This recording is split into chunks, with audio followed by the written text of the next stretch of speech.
সজলদা, নতুন আরেক শিন্ডে মডেল দেখতে পাচ্ছি আমরা।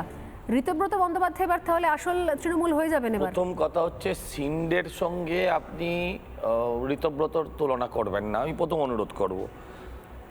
এখানেও যেমন ভাইপো ছেলে এই নিয়ে কন্ট্রোভার্সি আছে, তো সেরকমভাবে ওখানেও কিন্তু দলটা ভাইপো ছেলে এদের মধ্যেই ভাগাভাগি হয়ে গেছিল। শিন্ডে ছিল কিন্তু প্রথম থেকে বালা সাহেব ঠাকরের একেবারে ছায়া সঙ্গী বলতে পারেন। প্রকৃত রাইট হ্যান্ড বলতে গেলে যা বোঝায়, প্রকৃত অনুরাগী, প্রকৃত মানে ফলোয়ার বলতে গেলে যা বোঝায় সেইটা কিন্তু শিন্ডে ছিলেন। এখানে ভাইপো কিন্তু সেই জায়গায় ছিলেন না। এখানেও ভাইপোর পরিস্থিতি যা, ওখানকার ভাইপোদের পরিস্থিতি তা। ঋতব্রত কিন্তু সেই জায়গায় ছিলেন না। আমি বলছি দেখুন, পুরো তৃণমূল দলটাকে গত 15 বছর যারা চালিয়েছে, দে আর অল ম্যাক্সিমাম এক্স সিপিএম।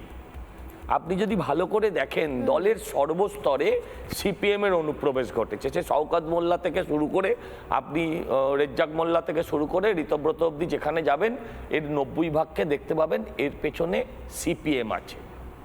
এই সিপিএম 50-35 বছর ধরে একটা দলে থেকে তাদের এজেন্ডা চালিয়েছিল, আর এই সিপিএমই তারা নিজেরা হিসেব নিকেশ করে একটা গোষ্ঠীকে এখানে পাঠিয়ে তাদেরকে আজকে এই জায়গায় দাঁড় করিয়েছে।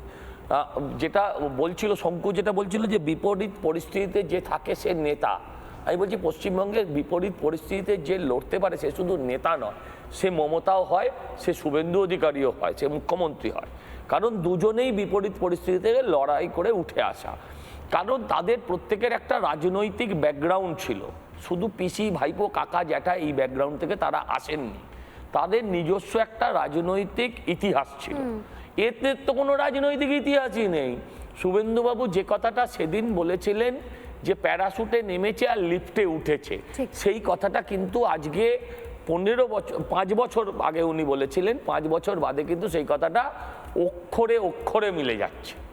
যে আজকে যাদের হাতে 80 জনের ওপরে এমএলএ আছে, সেই দলের এই পরিণতি হওয়ার কথা ছিল না, কারণ নেতৃত্ব ছিল না। আমরা বলতাম যে দলটা দল নেই, দলটা একটা গোষ্ঠীতে পরিণত হয়েছে, যে গোষ্ঠীটা পরিচালিত হচ্ছে আমলা আর পুলিশ দিয়ে। এবং আমি বলতাম যে 4.5 তারিখে মানে 4 তারিখ দুপুরবেলার পর, আমি এটা বলতাম মজা করে, 4.5 তারিখে তৃণমূল বলে আর কিছু থাকবে না। এবং এটাই ঘটনা ঘটেছে। ডেথ সার্টিফিকেটটা হয়তো কয়েকদিন বাদে সাইন্ড হবে। হ্যাঁ, আমি আপনাকে বলছি যে এই যারা মানে এই যে আপনি বলছিলেন না যে গোটা কাঁচা, আরে গোটা কাঁচা কিছু নেই, পুরো তৃণমূলটা এখন দরকচা।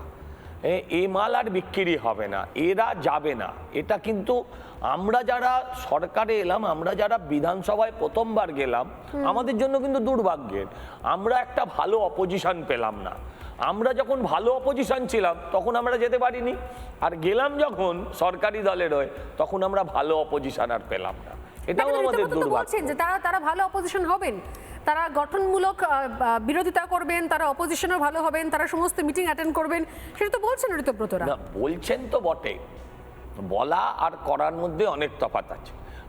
উনি তো সেই আমাদের যে বিখ্যাত সেই ছবিটা করে যে জিব্বার করা যে ছবিটা, ওকে দেখলেই তো মানুষের সেই ছবিটা মনে পড়বে। সেই ছবিটা মনে পড়ার পর উনি কি অবস্থ করবেন। আমরা যদি সমস্ত বিধায়করা দাঁড়িয়ে, হ্যাঁ, উনি যখন বলছেন আমরা যদি জিভটা করতে থাকি, তাহলে উনি কি বলবেন, মানুষের কাছে কি যাবে বার্তা। অতএব এরা কখনো নেতৃত্ব হতে পারে না।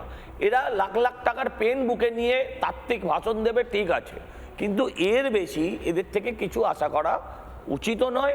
মুশকিলটা যেটা হচ্ছে, এরা আসলে ছদ্মবেশী সব সিপিএম। এই করতে গিয়ে সিপিএমটাকে তোলার যে বামপন্থী প্রয়াস, যারা বলতো না, আসলে দেখবেন এখনো অনেকে বলতে চাইছে যে জোট, তৃণমূলের সঙ্গে বিজেপির জোট। আসলে তৃণমূলের সঙ্গে সিপিএম এর যে জোটটা ছিল, সেই জোটটা এবার ধীরে ধীরে সিপিএম তার সামনে আসছে এবং নিজের প্রকাশ করছে, এছাড়া আর কিছু না। নানা ধরনের কন্টেন্ট দেখার জন্য লাইক করুন, শেয়ার করুন আমাদের ফেসবুক পেজ, সাবস্ক্রাইব করুন আমাদের ইউটিউব চ্যানেল। পাশাপাশি অন্যান্য ব্রেকিং নিউজের জন্য অবশ্যই চোখ রাখুন রিপাবলিক বাংলায়।